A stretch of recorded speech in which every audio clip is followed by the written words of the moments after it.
What is up, theology nerds? I want to ask you a question.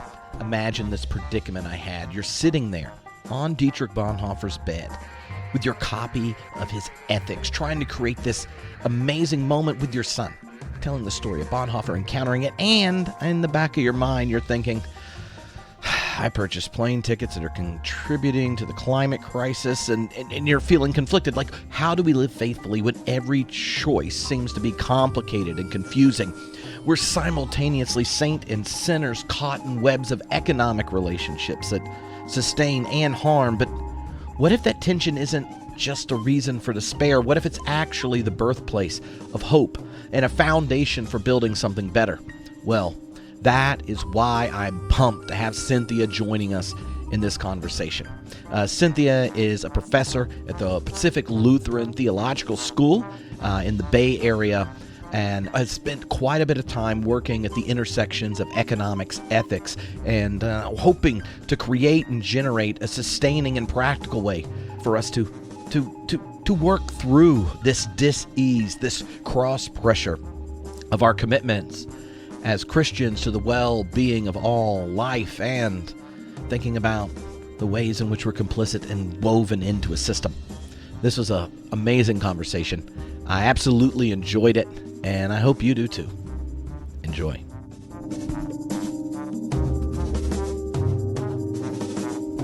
Well, hello, everyone. This is Trip, and I'm pumped to have Cynthia on the podcast for the first time. I absolutely enjoyed reading her book, Building a Moral Economy. Came with high recommendations from Gary Dorian and Aaron Stauffer, and thrilled to get to talk to you this evening, and for all of you getting to listen whenever it is you clicked play. So glad to get to meet you on a digital medium, Cynthia. And Trip, I am really glad to be here. I'm delighted. And I'm delighted that you read the book so carefully as you did. And I'm so pleased that homebrewed Christianity exists and that people are able to drink up good theology through the programming you do. Well, thank you. You know, most people don't ask me, oh, well, where were you thinking of going for the conversation? So normally when I'm talking to you, you're 2/3 of the screen, and the 1/3 on the side are my notes on the book after I organize them. So I just have a document where I'm typing as I'm reading, sitting on the porch. And when I get done, then I go, oh, well, in this section or in this chapter, like, what question do I hope would get them going? Then I write them. And then I almost never end up actually paying attention to my notes during the book, but because I thought of the conversations there, but you asked and actually liked my questions, which is rare that I even send them, and then you liked them. So I just felt good, because there's all these people that they've done a whole podcast. We derail 10 minutes in, and they don't even know that I had actually prepared a whole thing on your book. So this, now there's been a verification. No, I admired that you organized your thoughts about it so well. I really admired it. Yeah. Well, the metaphor of homebrewing Christianity, when I started it, underneath it was a sense that most people's experience of Christianity is kind of like most people's experience of beer. Like, you think, oh, it's Miller Lite or it's Pabst Blue Ribbon. But if you're Lutheran, like yourself, and having hung out with Lutherans, they kind of giggle when you think of beer being really light, tasteless American lager. They look like, what are you talking about? There's so many styles and so many flavors and all these ingredients. You can do this. Why would you judge beer on the worst example? And a lot of people judge Christianity on that. So I wanted to give people ingredients to brew their own faith by interviewing academics, where I go, the church has all these resources in the academy, but they don't get to go to seminary, take time to do it. So if I can interview to help the academics in the life of the church, bring some of the gifts from their vocation there to lay people and such, then hopefully we'd have more tasty expressions of the faith. And one of those is definitely thinking about economic questions, ethics, and the challenges we face, which is why I love this book and why Aaron and Gary were like, no, you need to check it out. So very glad to get to have this conversation. I love that metaphor of why do we judge Christianity based upon the most insipid and untasty versions of it. Good point. Yeah. Well, in the book Building a Moral Economy, one of the things that's always challenging to capture for people, especially those that haven't tried to write an academic text that also is connected to their faith and such, is trying to understand that motivation or that the kind of the birth story of the book. So Yeah. when you think of your own kind of intellectual journey and the questions you wrestled with as a person of faith, when did the idea or the origin story of the book show up in your imagination? Well, that's a great question, Trip. There were a lot of motivating, kind of intense motivating forces for this book, and they're all about contradictions. I was motivated by grappling with this huge contradiction that people, I mean, basically, people want to be good.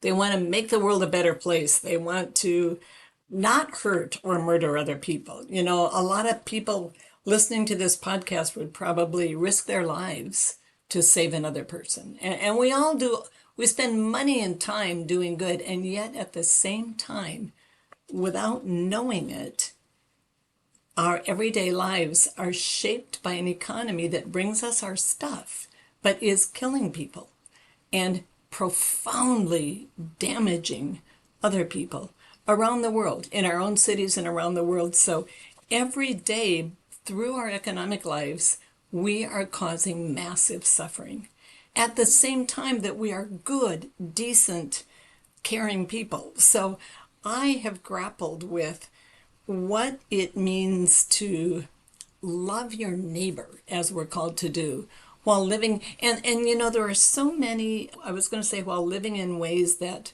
do so much damage. And for me, Trip, there are people I've worked with or cared about for five decades who have told me the stories about the damage done. I used to, for example, bring delegations of North Americans to Central America. I worked for the Augsburg College's Center for Global Education. And I remember sitting in the study of John Sobrino, a Jesuit priest, one of the priests whose colleagues were massacred by paramilitary forces in El Salvador, funded by the U.S. And I remember him looking at this delegation and saying, in El Salvador, poverty means death. And people are not poor by chance. They're poor because the economic systems that bring your wealth make them poor. So you listen to that and you think, my God. Or a strawberry picker. I remember a woman who picked strawberries in Guatemala. It was either Guatemala or Mexico, I'm not sure which. And she looked at the delegation and she said, our children go hungry because this land ought to grow corn and beans to feed them, but it grows strawberries for your tables. Or I was thinking about a church worker that I met in India, and he was this courageous dude who was working with communities far off in, I think, the province of Orissa, that were resisting the bauxite mines that were coming into their communities, destroying their land where their people had lived for eons. The bauxite mines came in, and bauxite is in all of our tin cans. So the bauxite in my little Altoids container here is destroying the lives of people in India, and they're risking their lives to resist them. So, and then I think about like the homeless woman who lived in our shelter of our church in Seattle, and her looking at me and saying, oh, she had been working a full-time job and had not earned enough money to feed her kids, keep her rent, get health care, got evicted, lost her kids, and is in a homeless shelter. And her cheap wages maximized profit for corporate owners and kept my prices low. So these are like examples. I could spend hours with you now recounting those stories of how our economic lives screw other people. And now there's climate change. So now I've spent time with indigenous people from around the world, like a youth leader and an elder from Pacifica, talking about their islands will be made uninhabitable, their whole nation. One of them was the negotiator to find land for his whole nation to move to someplace else. So, and we are the biggest emitters of greenhouse gases per capita. So this is the kind of contradiction. Good people doing horrible damage. and how that is not our destiny. That is not what we're created for. That is not necessary. We have the power to change that. And it's not just by individual lifestyles, it's by involvement in changing systems. So that's what motivated me. I mean, that's really a big piece of what motivated me. Yeah. Yeah. Yeah. Yeah, and I think that I mean in the book it's clear that you've both had that passion for a long time and served in different organizations, be it with students, ecumenically, you're, as a Lutheran, and all these. You've been able to collect all these stories on the other end of the economic system, right? And I think I know a lot of the clergy that listen to this and other people of faith that have had those experiences, then run up against this challenge that I'm sure you've experienced regularly in your classes when people haven't, is most of those desires to do good around their around, with the economy are connected to, are kind of muted from understanding how the economic web has these impacts ecologically on the poor elsewhere, and they think, well, how do I use my income and stuff? How do I do a good job? How do I serve well in my job?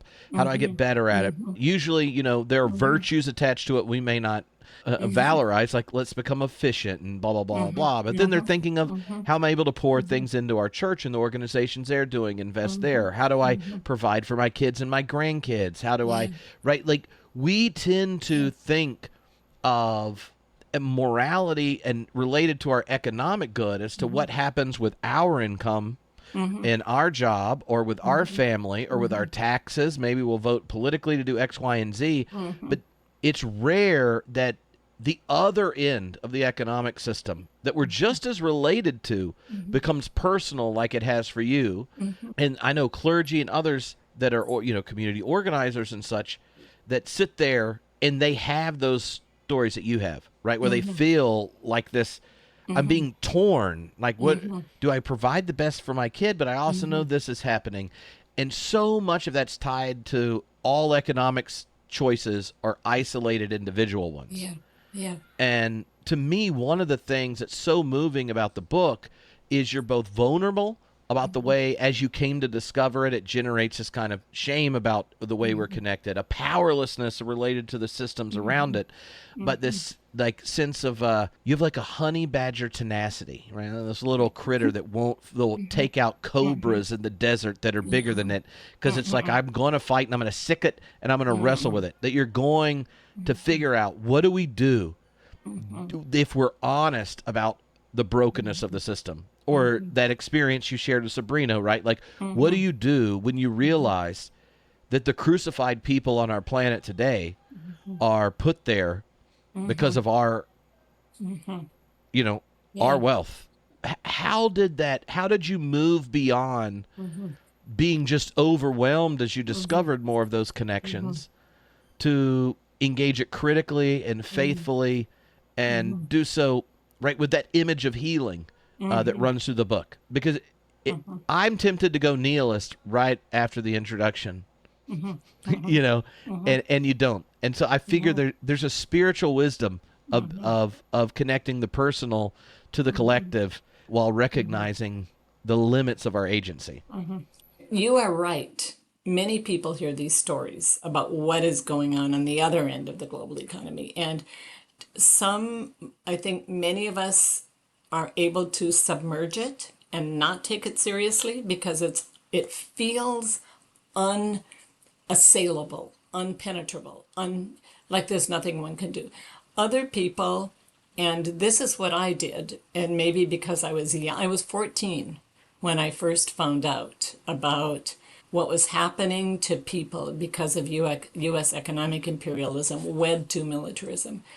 And it was at a Lutheran Youth Group convention. I saw a film about it, and it blew my mind. I could not believe that this was the impact of my life. And I became an activist for some years, but I began to see the intricacy of the systems, and they felt impenetrable, and I felt alone. And I fell into self-hatred of white middle-class America, which meant hatred of myself. And I fell into that and a kind of despair that could have taken my life. And it didn't, and I can probably say more of how that was undone. But it took many years of therapy and some mystical experience and a lot of loving people. But I am definitely no longer in that place. I am fully aware that we individually should not hold shame or blame. And at the same time, we should acknowledge our power and our responsibility to do something about it. And that's very different than just sitting in blame and shame. And I realized a few things. One, I realized that I had focused so much on seeing the horrors, recognizing them. And I still believe that part of what we are called to do is see the damage that is done by life as we live it. But now I work with a framework that I call critical mystical vision, and that is seeing four things at once. One is seeing the systemic sin that is going on all around us in the forms of ecological and human exploitation. But two, seeing the alternatives. And it is amazing, the worldwide, all over the globe, people who are creating in many different ways pathways towards just ecological, equitable economies. And third, seeing the power of that great mystery that we call God, who promises abundant life for all. Seeing that mystery at work in the world now, inviting us to grab on and be a part of that work, filling us with the Holy Spirit to do it. So those are three powerful things to see at once. And now I've also added a fourth, and that is just seeing beauty, seeing the beauty all around us, the stunning beauty, like every morning when I feel air on my skin, the breeze, and look at the sky and look at people's faces. There's so much beauty. So where I am now, Trip, is that we need to see all of those things and not just the first of them. And then began to dig deep into how we impact systems, not just individual lives. And we, as we's, not as I's, but as we's, have the power to do that. Yeah. Okay, the temptation to hear about overcoming self-despair with a mystical experience is too much to pass up. And so, especially knowing just how many people I know, and I can think of the moments where my own conscience breaks through, right? Where you're having this experience. Like even this past summer, I got invited to teach a class for a week in Bonhoeffer's house.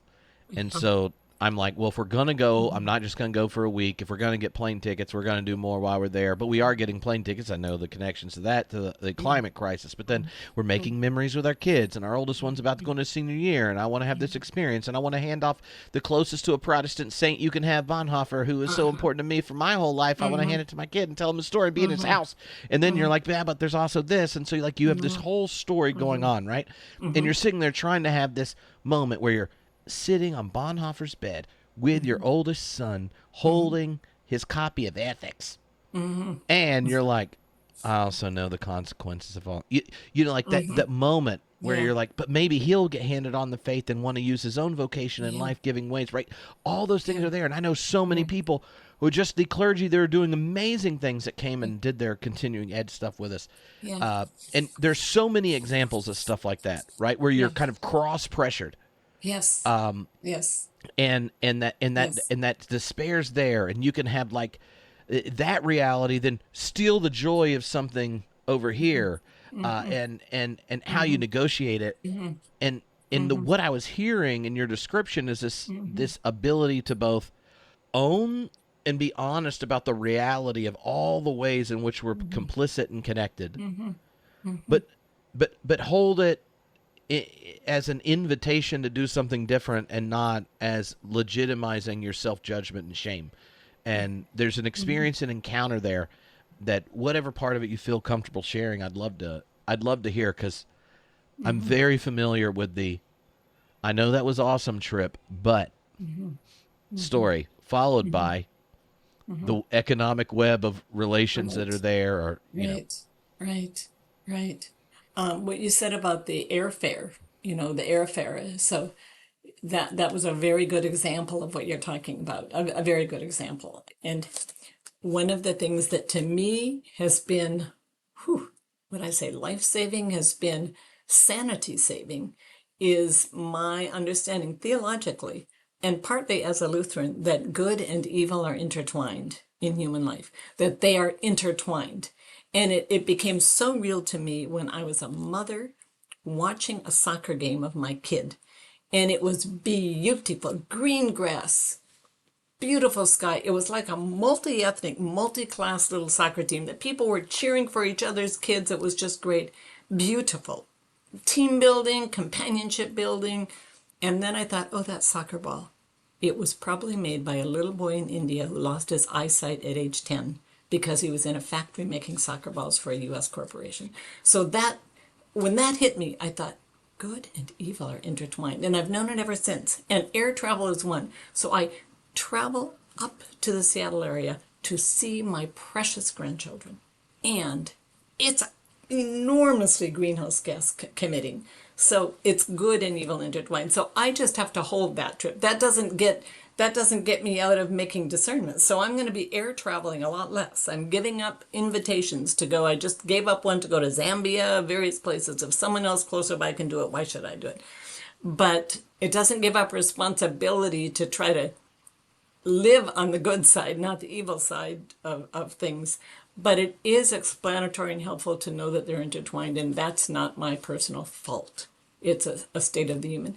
And the other thing that has become so, I guess, again, sanity giving for me is to realize that we can hold two things at once that seem opposite. And for me, it was figuring out that I could be both filled with despair, because one must be, given the science of climate change, and filled with hope. And my job is to let the hope win out. In other words, the hope be the one that drives me more than the despair, and then to embody that hope in practices. For me, the other important dichotomy to hold is joy and grief. Like, I can wake up in the morning grieving, but that doesn't mean I can't also wake up in the morning with enormous joy. And I need to name that I can hold them opposites like that in one breath. Yeah.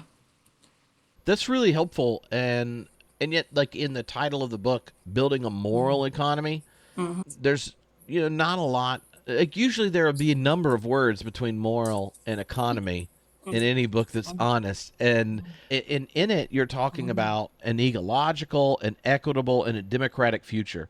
And in all three of the words there are helpful, but I think the future part's important, because one of the gifts of recognizing that we're simultaneously saint and sinner, that there's despair and hope, is that our agency as both individuals and as collectives and as the body of Christ are creating the next moment, and then what the next moment gives birth to, and the introduction of the future, and an account of anything is the germ of hope.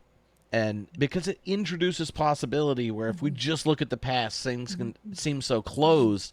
And so when you think of a future where an economic system that does not feel moral, that hasn't just gotten more efficient at exploiting the poor, but we now are worried about cycles of our economic degradation that cycle back on us. What is it like to think about a moral economy? How would you define it before getting to what you end up doing in the book of thinking about our place in these relationships, and even introducing spiritual practice into it? So what's a moral economy? My glimpse of what that means is shaped in part by my work. I've worked for the last 10 years, 11 years. I was asked to be the North American theologian on a small ecumenical global team that was set up by a coalition of the World Council of Churches, the Lutheran World Federation, the World Alliance of World Communion of Reformed Churches, and the Council for World Missions, which is another amazing story in itself. But they have an initiative which has an audacious name but a profoundly practical effort called NIFIA, a new international financial and economic architecture. Okay, so that's their aim. So what? But the steps and the thinking is all oriented around that. And the language they use, other than that long term, is economies for life. So they would assess predatory capitalism as an economy of death. It exploits and it extracts, it strangles.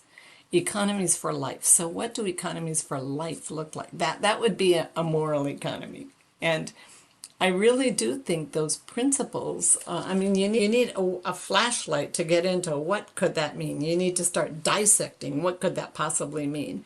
And those principles are really lovely guideposts. Like equitable means in part that you would test any institution, any public policy for whether or not it worked to level the gap between the rich and the poor and prevent some from exploiting others for their economic gain. So that criteria in itself is astounding. That's an astounding criteria. That would say such things as, in a moral economy, you wouldn't have a 700 times pay differential. Like in the US and in many corporations, someone gets paid 700 times what someone else gets paid. And the one on the lowest gets kicked out the door. And so one could think in our context, that's impossible. We're going to continue having those pay differentials. That's the way it is. But that's not the case. That's the result of human actions and decisions. Anything that's constructed by human actions and decisions can be undone.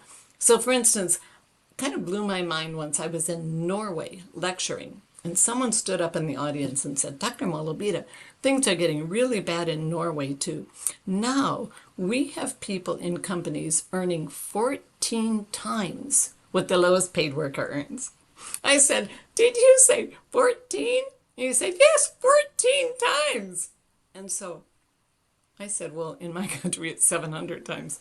But the point is, it was assumed that 14 times was unthinkable and unequitable. We don't have to have pay differentials like that. The seventh largest company in Spain is a worker-owned cooperative called Mondragon, and it has thousands of worker owners. And the biggest pay differential, I think, is 10%, is 10 times. So equitable would mean a lot of things. And the principle of ecological, that would mean that a company couldn't degrade the life resources around it. So a company couldn't be dumping junk into a river. A company couldn't be emitting fossil fuels into the air more than they were sucking out of the air. So what does that mean? That's an astounding thing. That would mean that companies, as well as local and national economies, would be transitioning from being fossil fuel oriented. So that principle in itself, ecological, says we transition from fossil fuels to renewables. But the principle of equitable comes in there and says, wait a minute. You can do that in ways that create sacrifice zones. Sacrifice some people to produce the renewables. So I drive an electric car. Well, driving electric cars and electrifying is not the answer. It's part of the answer. But those batteries use minerals that are mined at terrible sacrifice to the people on the lands and the seas that they're mined in. So the principle of equitable would say we don't just transition to renewable energies. We do it, one, without creating sacrifice zones, and two, we combine that with vastly lowering our consumption levels, vastly lowering our energy consumption levels. So those two principles together help to be criteria. And then the third principle is democratic, which means really power, including economic power, must be distributed and accountable. So people who make decisions have to be accountable for the results of those decisions. We in the US have assumed that democracy applies to the political sphere of life, not the economic.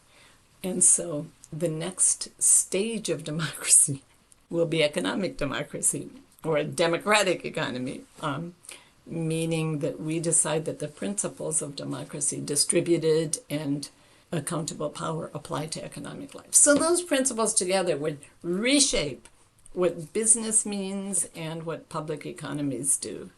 And again, they're not just pie in the skies. They're things that are being done in many places around the globe. And all they take is knowledge and political will. And I would say spiritual power, but that's another part of the story. Yeah. No, I actually loved all three parts of those because, right, when our economic system includes an economic democracy, then the allegiance of any company isn't just to its shareholders, but it's to the workers. And when the workers live where they go, it's connected to their environment. When I lived and worked at a church in Los Angeles, one of the things I kept inserting into our prayer of confession is how many of us drove from the beautiful area by the beach to across the city and back and forth every day to work and generated the pollution that led to large amounts of childhood asthma. Impacts learning, life expectancy, all this kind of stuff. And I thought naively, because I was in my early 20s, that obviously this is wrong, so we should at least confess it, and then maybe we'll figure out something to do about it. But like when the economic institutions are democratic and they're grounded in the people doing the labor and the land that's there, there's different incentive structures than when the board and major investors of almost any corporation are a part of 100 families in the globe. And their incentive structures to make money. It gives them a shorter future, right? That last word in your line, like economic, equitable, or ecological, equitable, and democratic future. The horizon for the future is different for a shareholder. It's not democratic. It doesn't think about the workers and such. It's not equitable because you want as much labor and as efficient labor as possible for the least amount of work. So, we got a new AI thing. Let's get rid of more labor. Let's reduce entry-level jobs. Let's do all these kinds of things. So the criteria of equitable would say you can't do that. Right. This is one of the thing I love about a very short definition like that is it just means like when you get uncomfortable with it, you realize how many choices you didn't know you've already made. Interesting. Think of how many choices we've already made. Like, yes. I remember the first time I had real agency on a church staff. Not that this is wild, but just give an example. What if you, as the one who decides the preaching schedule, says, I want the Sundays the youth pastor normally gets because they just finished div school and have like tons of energy and are pumped and spend way more time on their sermons. Let's give them Christmas Eve and I'll do the Sunday after Christmas. And that's just like a basic thing at a church. But we almost always gear everything with these incentive structures that we miss. Look, plenty of people, when Richard Wolf's been on the podcast talking about this, or Jorg Rieger, like there's been, or Aaron talks about what they're doing in solidarity circles, those are there. I just found ecological, equitable, and democratic future to be one of the most precise definitions of, do you want your grandkids to breathe nice and not represent stolen life from other countries? Yeah. Represent stolen life from other countries. Great phrase. Yeah. I mean, I think our current economic system is stealing the finitude of people in the first world in the life of those in the rest. And it steals our finitude by saying you have to go faster, more efficient, you have to always grow. You put all these demands so that you organize your entire life till you go to college to get into the best one or whatever. Then you like spend your whole early career moving around, alienating yourself from all the relationships that matter most to you. You self-select the people that will take on the same debt and demands of the economy to advance and win. And then if you win, eventually you can teach your kids how to run that rat race. And then after they run the rat rat race and get in it, then you can retire, and then you can have the good life. And I just think Jesus is sitting there, an executed homeless peasant Jew, going, I thought I lived a good life. I didn't live that long, and I didn't make much money. And you call me Savior and Lord, right? Like, there's just some sense of whatever the good means when we talk about the good life has turns into the goods life. It's a possession of something, or the possession or the harnessing of power, or the seizing of social prestige. And none of those cohere with the canonic life, the mind of Christ. No. But ecological, like, do you imagine that when the very generative word of existence had sandals, the Logos made flesh, like, do you think it cared about all of Sarks? I don't know. John thought so. Do you think equitable? Like the one that said that the first are last and the last are first? Or democratic? Like, can you... like, Jesus was the freaking incarnation and couldn't be the Christ without others. Mary, Martha, and disciples. And then the entire thing's premised on the future where the one he calls Abba's reality becomes that which all people participate in, including enemies. Like, if you imagine that and then think contemporary neoliberal financialized capitalism and our ecological future and the people we're putting on crosses, real and metaphorical, you can't with a straight face say, like, Jesus is Savior and Lord. You know? And I think what you just said is very, very, very real. And I also think that many people sense that. People within Christian communities sense that this is not this is not following in the way of Jesus, and feel powerless. Like, this kind of economy is inevitable. And the most important thing perhaps that I can say in this book, and by the way, it is not just one book, it's the first book in a series of 6 books. So readers beware, there are 5 others coming right after it. And please, actually I should say right at this moment, beware of the website, which is called buildingamoraleconomy.org. And then you'll find out about all of the forthcoming books with a team of tremendous authors, just amazing authors. But what I wanted to say is that from that whole series, one of the messages that is most important is that this kind of economy is not inevitable.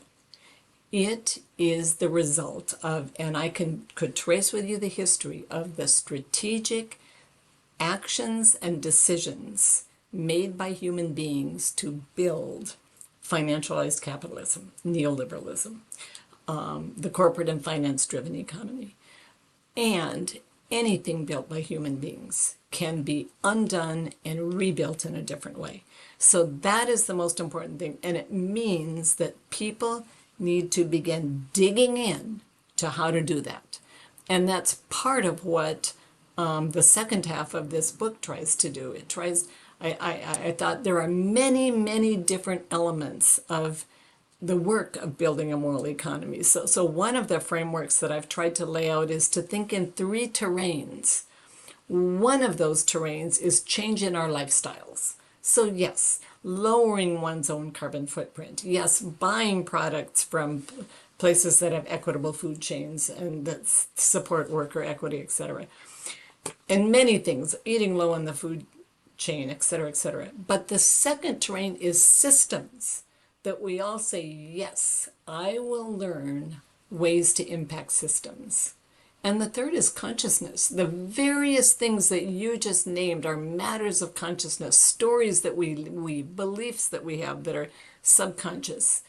So I think about that one of the keys to change, to the economic transition before us, to equitable, ecological, democratic economies, is working on those 3 terrains. And then the other framework that has been useful is, what the book does is name, or the whole series, 10 different fingers or forms of action. And why that's important to me is because so many people will say that one form of action is going to do it. That's what we need. And another will say, no, this form of action is going to do it. But the reality is all of them together. And that's part of why one of the stories we need to change is the story of who I am as a moral agent. And so one of the forms of action is change the story, change the narrative. And so one narrative we hold is in the modern and postmodern Western world is that I, as a moral agent, am an I. What can I do? And so I would challenge that story. I would say, let's change it. I am not primarily an I am a we. I am a we. So I've been grappling with that. What does that mean to, oh, well, for one thing it means is there are like trillions of life forms that make up my body. Like literally trillions. There are all kinds of little microscopic creatures chewing and guzzling and swimming around inside one's body. I recently learned that less than half, much less than half of our genetic makeup is human. Most of it is other creatures. So I'm a we in that sense, but I'm also a we because there's no way I can have an impact on systems alone. I can have an impact on me as a we has an impact on systems because all of these different fingers, people all over the place are working towards similar ends. Not the same exact ends, but similar. So I think one story change, in changing the story is one of the fingers on the hands of change, is the story of that we act as a we. And that's been throughout history true, although we make it seem like it's an I. Martin Luther King Jr. isn't the one who, rendered the civil rights movement. It was Martin Luther King Jr. with many, many other players behind him, with him, and in front of him. So anyway, I guess I'm digressing a little, but what I want to say is that it's not impossible for us to build the future in the making now at this very time that brings abundant life and that is grounded in economies that are ecological, equitable, and democratic if we learn mechanisms for doing so. And that's why I think it's important to think about the actions on the hands of change. And we've named 10 in this series and how they play out. Does that make sense, Tripp? Oh, yeah. I mean, one of the things I really liked about that section is, one, the image is great, right? Because, sometimes we're tempted to talk about the many parts of a body, right? But when we're thinking of the hands, a lot of times when we think we're being the, metaphorical hands of Christ and such, we think of something specific. Okay, and sometimes it's charity or it's works for justice or it could be activism or whatever. But in thinking through the fingers, like, what are the ways in which the collective we, the body of Christ, sees something? Like where you can seize the will to change it or, turn it or whatever. Building the new, living lightly, changing the rules, moving the money, resisting the wrong, building a bigger we, all the different kind of fingers that you describe, being so specific, I think enables someone, if they're reading the book or like taking the 10 fingers to your congregation and going like, okay, we have the great gift of grace. Grace to, one, admit that we're connected in a web of relationships that doesn't lead to flourishing of everyone. And the gift of grace to say that tomorrow doesn't have to be overdetermined by our past. So, which of the fingers are we gifted to in this congregation or in this family or in this county or in this organization? And some, it might be like building the bigger we. Or others, it could be moving money. Like I worked at a congregation with significant resources and overworked, overworked families. And like the idea of getting them to show up for something basically happened when they were in college. And then they, a careerist or whatever. But when it goes to, if you could tell a story about how we can make a difference in the community, they knew how to write checks for it. Others, like you have communities that are full of school teachers, firefighters, civil servants, and you're like, how can we learn from you, the body of Christ, in these service roles, so that we could change the rules of our city to care about all of our children and all of our elderly, or what? There's so many different ways of doing it. Like living lightly can be a way of incorporating into what you do with your children, all the way to all the generations of a Yes. congregation. Living lightly Yes. can be a chosen choice. Say you do it during a particular liturgical season to practice living lightly. And you can pick different ones. When I was a youth minister, we use Lent, and the our high school and college students would pick different experiments in truth for Lent, and one of them, one year we fasted from distraction, so like no social media and personal screens and such. You use no screen by yourself unless it's for your job or your classes. That was a living lightly for a lot of reasons. There are ecological reasons, but also your Yes. heart and your affective demands change when you aren't being overwhelmed by images. To then just show Yes. up to your neighbor, Yes. right? The Yes. next year we made a list of living lightly food items, and we all just ate those. It was like a neighbor fast for the well-being of our non-human neighbors, right? So, and then we learned to live lightly and stuff like that. And yeah, like during that period, did we all do it with an intensity we didn't have forever? Yeah. Did it make it? It made some difference there, but we also just learned to hold consciously, like, oh, I do have some agency, and that agency grows the moment we do it, not as an I, but as a we, right? That concept of building the bigger we. Yeah. The thing I loved about the fingers is, like, if you name them, they're just specific enough that if you look at them and say, "Oh, we aren't actually able to respond to any of these," that's the equivalent of someone reading the Sermon on the Mount and going like, "No, I got that. I got it worked out. I figured all this out." Like at that problem, you have hubris, need to repent, and start over. And that's one of the things I loved about that image is to go, no, we, the body of Christ, can do this. It reminded me of in the a a sermon. My wife, well, I mean, we're both clergy, but one of her first sermons she preached, we were both on staff at a church. It was going through the Lord's Prayer, and in each of the weeks, different. There are four preaching. We rotated preaching on staff, and it was to give us this day our daily bread, and the whole thing was like on the hour. Who's the hour? Because in an Right. upper middle class congregation, Right. the hour, Right. that is not, we're losing no sleep, Yeah. right? But the Yeah. moment the hour, Yeah.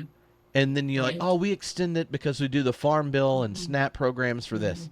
But what else? Like, you're very aware of what else happens with the farm bill. We subsidize American farmers' crops so that the farmers in the global south become impoverished, and multinational companies based here buy their land and their debt and Yeah. get rid of most of the workers, right? Like, there's this weird cycle. And she told the story, and she can preach in 12 minutes. I'd take 30. So it was one of those moments that, like, just that hour, like, that's what I thought. Like, it was how moved I was by, someone obviously near me, sermon of just pausing and pausing on the hour and then going like, well, what can we do about this? Right. And she names it. Wow. That was kind of the gift I heard in the fingers of the fingers on the hands of healing is, don't be overwhelmed by despair and refuse the gift of the Spirit calling you to agency somewhere. Okay, so that is so real, what you just said. That is so real. I've been in the last 5 days, I've been obsessed with thinking about if we, I've been rereading some of the words in the New Testament that relate to spiritual powers and their capacities for evil. And if we were to take seriously spiritual powers that distort human beings and institutions away from our vocation to serve the God of life and distort us into otherwise, then we need to take very seriously the spiritual powers that are there to continue luring us and leading us and feeding us back into ways of life, which are ways of just relationships, including ways of just relationships. And we know one of the things that moved me so much in reading Luther's sermons was one of his sermons about the Holy Spirit. He writes the Hebrew word for Holy Spirit could well be translated as bold, undaunted courage. And I think about the power of the Spirit that is given, breathed into us with life. It's breathed into us. The Hebrew words for the Spirit and that get translated as Spirit and get translated as, they're astoundingly powerful. It's the Spirit of the life-giving, liberating God breathed into us, not as individuals, but primarily as groups. So that is to be grabbed onto. And it is mystical and it's enormously practical.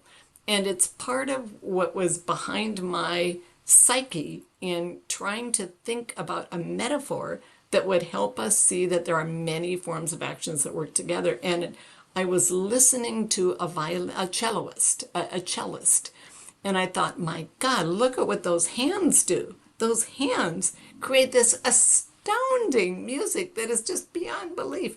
And one finger couldn't do any of it. One finger could not create the music of that cello. Or what if you see a wood carving? You know, human hands carved that wood, but one finger never could. And that was when I began to think about this metaphor of 10 fingers on the hands of healing change. And it is really interesting when you start to think about how they feed each other. Like you name some of them. And Trip, you did a really good job with this book. Seriously, you named many of the fingers. But the one called Living Lightly is the one that people find perhaps an entry-level finger or the most easy in some ways of changes in the way we live, lifestyle changes. And you were talking about Lent.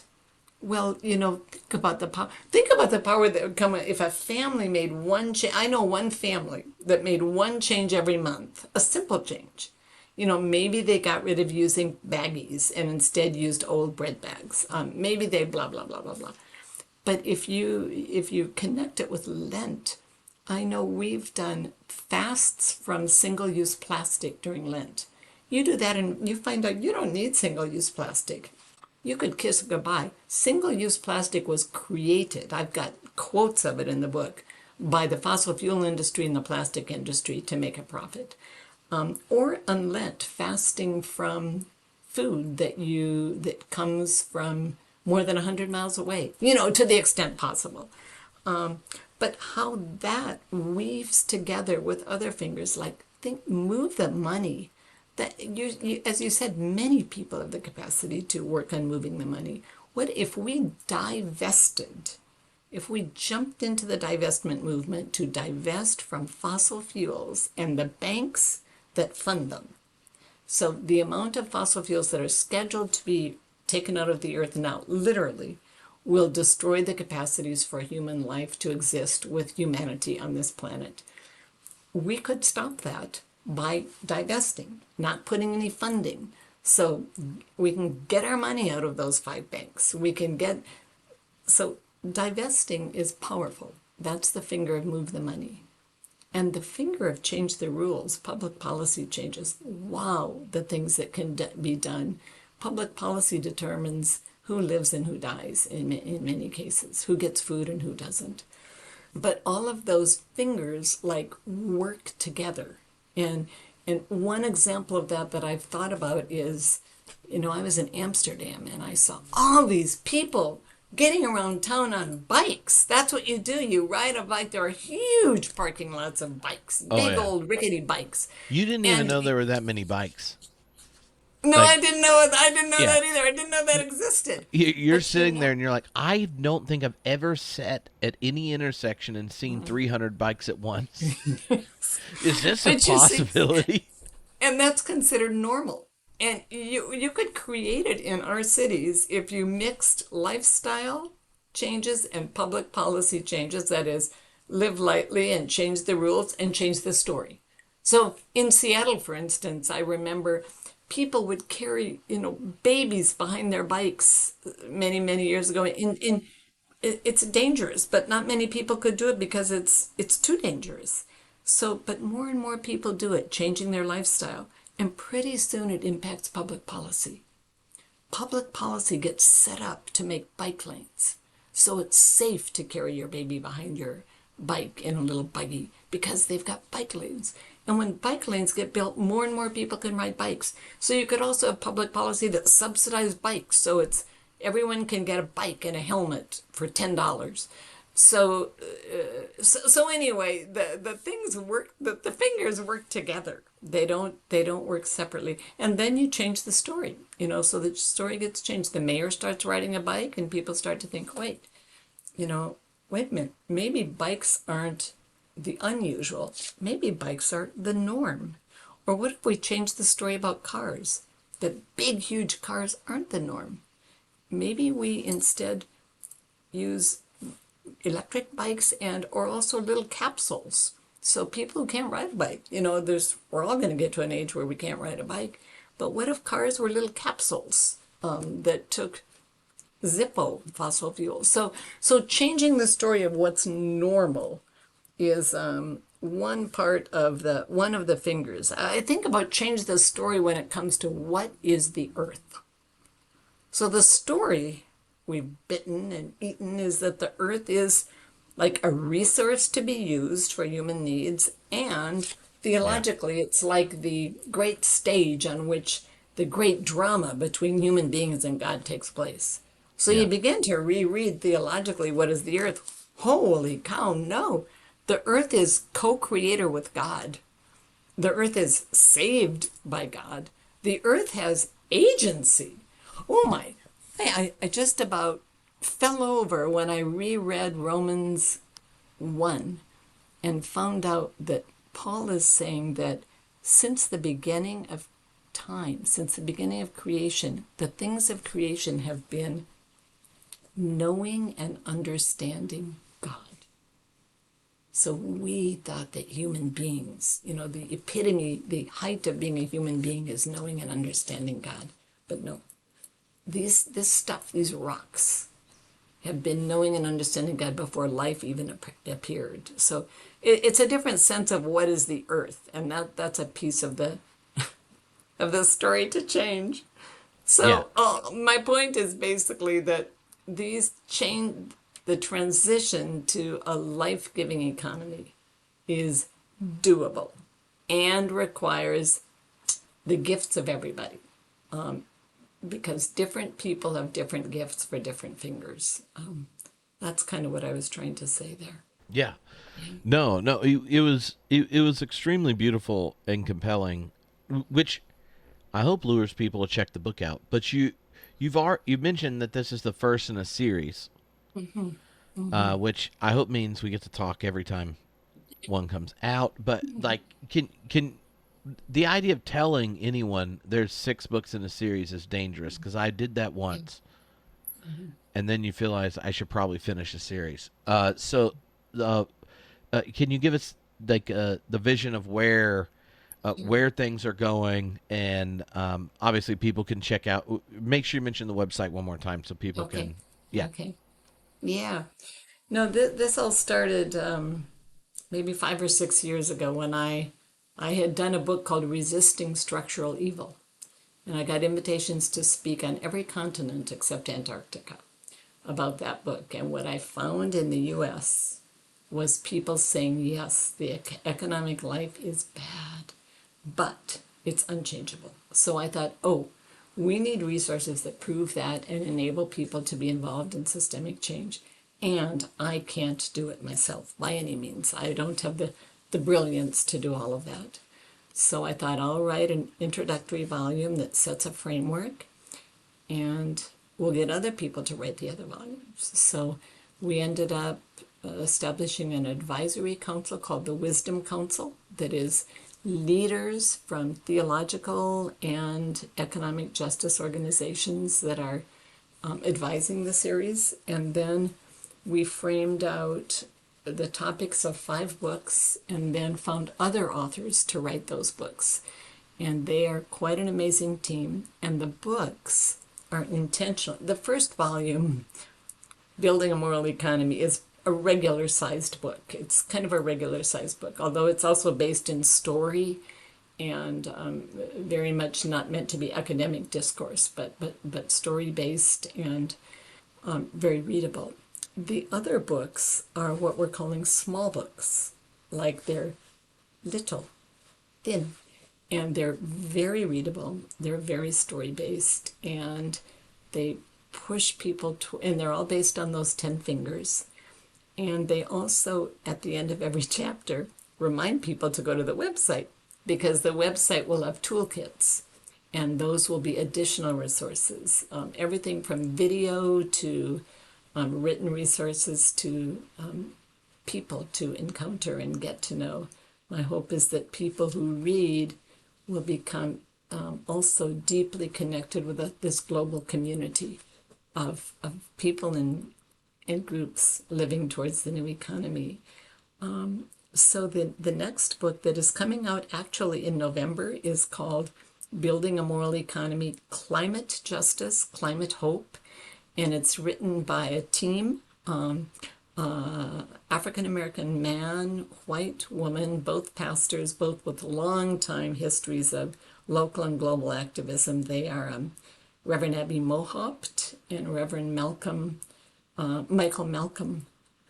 And it's a fine, fine book, very much oriented around biblical texts, on biblical story. And then the next one coming out is called Building a Moral Economy, A Home for All. And it's, I just finished editing that book. It's beautifully written by an academic who's also a woman of faith and has worked in around homelessness for decades, Laura Stivers. And then the next one will be Building a Moral Economy, Food for All. And that is being written by Derek Weston, who is one of the key staff people in Creation Justice Ministries and has a wonderful history of activism and writing and podcasting and a film related to food justice. And then we will have Building a Moral Economy, Water for All by Christiana Zenner, who is a Roman Catholic theologian, ethicist, and a global expert on water ethics. And then finally, Building Religious Ancient Wisdoms Reformed, Religious Roots of a Moral Economy, written by a person with expertise in communications and religious activism, Keisha McKenzie. So those are forthcoming in the next year and a half, Trip. And again, let me say that the website, you can learn all about the authors and the toolkit for the first book and a number of things, and a book trailer on the website if you go to buildingamoraleconomy.org. Awesome. And there I invite people to sign up for updates, and we'll send out updates too. Cool. Well, we'll put the trailer on the post with this so people can go check it out and link over. Okay. And I'm excited about the series and looking forward to it. And it was great to get to talk. I have found it really a pleasure. It's a pleasure to talk with you, and it's a delight to hear the way you bring so much of your experience and your intellectual journey into this area that is so vital to me, but also into all of the conversations I've heard you have, Trip. I love the wedding of many different fields of inquiry and knowledge, and linking right back to what it means to follow this dark-skinned first-century Palestinian Jew. Yeah, awesome.